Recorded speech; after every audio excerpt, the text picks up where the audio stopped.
Hey, what's up, everybody? So I want to do a quick video to show you guys and address some of the questions I've been getting asked, which is how I wired up the lights here. So I'm using this switch panel here. This one's made by Oxbeam. There's a few made by Nightlight on Amazon, and pretty much all the other ones are all relatively the same on how they operate. One goes straight to the positive goes straight to the battery here on the positive side, negative to the negative, and I have grounds over here for my accessories. But I have everything 3M automotive tape underneath. I've been using this style 3M tape on previous vehicles. I have some other off-road toys and whatnot, like Polaris Razors and an old 88 Ford Bronco 2 project that I'm working on. And that's just to say that mounting it the way I have it like this has not had me any issues for the past 5-6 years. So with that being said, I went ahead and I wired 3 accessories. I have my fog lights, pods that have a amber backlit accessory, and then the actual light for the actual pod. I ran all my wires tucked underneath under this panel here. It's really simple to remove. You just remove this panel, and then there's 2 clips here and here, and they pop off by sliding out and then up. I have all the wires tucked underneath, zip tied. I have wires running through here. I have the one wire coming through here, through the back side of this section, to be able to be mounted on there, to give the car a very clean, OE, style look. And this is just to, I guess, give it a nice appearance that when you pop the hood, there's not like a cluster of wires everywhere. But now onto the lights. So for the lights, I have 2 light pods that I just mounted up top. I'll get to those in a second. These are the first ones I started off with.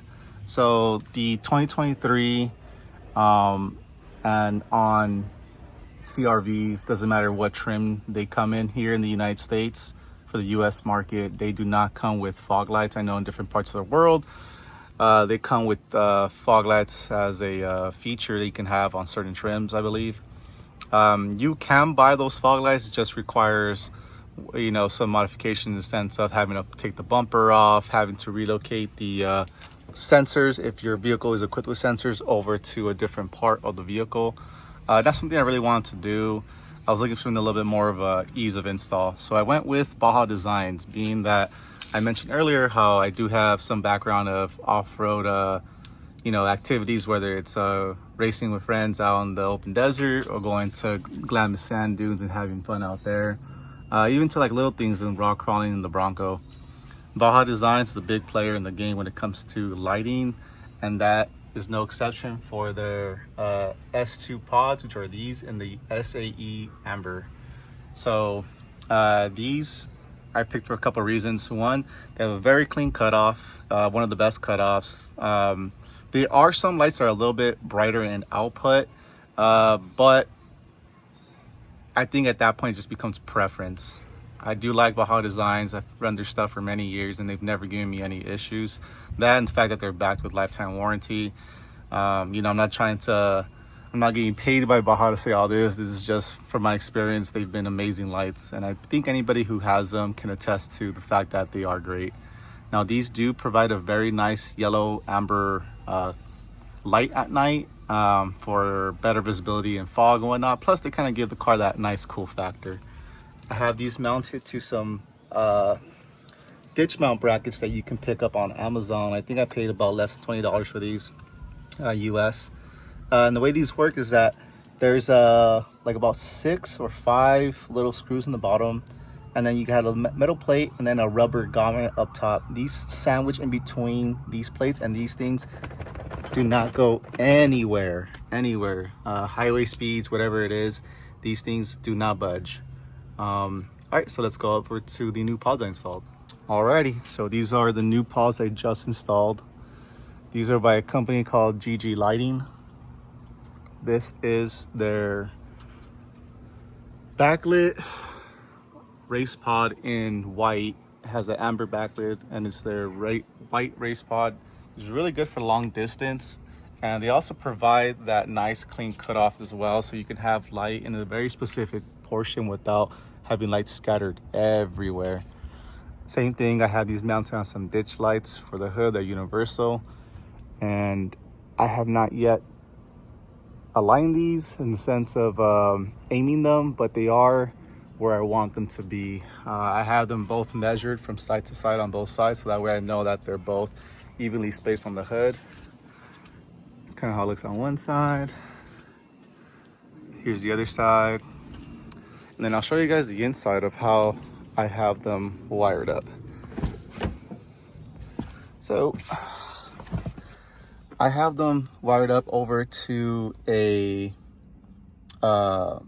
fuse panel, a panel that's not really hot when the car is off, because there are some that are still hot even when the car is on, and that'll keep your accessories from still staying on. So I found one. I'll try to find it and I'll put it in the description below. That way you guys can count the panel and figure out which one is the one that isn't being used when the car's off. But either way, so this comes with the aux beam pods. Like I said, right now, because I only had at the time just the fog lights on, this would be just for the fog lights. And like right now, like I said, the vehicle's off, so nothing's gonna turn on. But when I click into accessory mode, this turns on, it auto dims. You click it, it'll turn on. I'm sure you can see underneath there, very dimly. Yeah, there you go.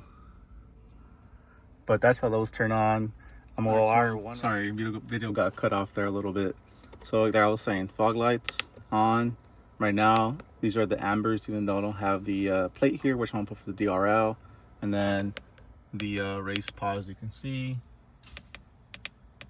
is turning on. But I'll show you guys the ambers, how that looks. Let's come around here.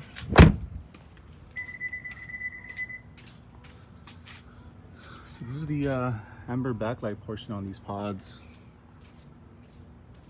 Creates nice ambient lighting. Adds that kind of cool factor when you're out and about on the street and you just want to use these as an amber light. The amber pods here on both sides. And then I'll show you guys the come here.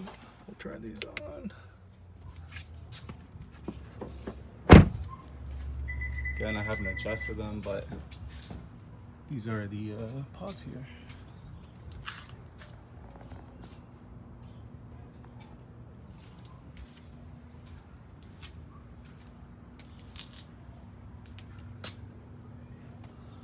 All right, and that concludes our basically demonstration on how I wired up the lights and how easy it is to do. It's very simple.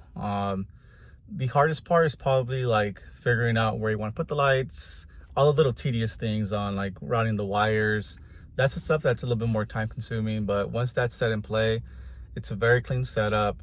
The lights don't draw power from the battery because basically it's routed to a dead source of a dead wire, or a wire that's not hot when the car is on. That's where it's fused to. I do have the red insert sleeves that I've had now for some time, and they've been great. I've had no issues. I have kids, and they even like the way that they feel. They like the way that they clean pretty simple as well. Other than that, I still am going to be adding some more stuff to the car. I do plan at some point doing a lift along with tires and wheels, and then also possibly adding like a bed rack or something up top. That way I can mount a light bar up top. A little bit more for aesthetics than actual use.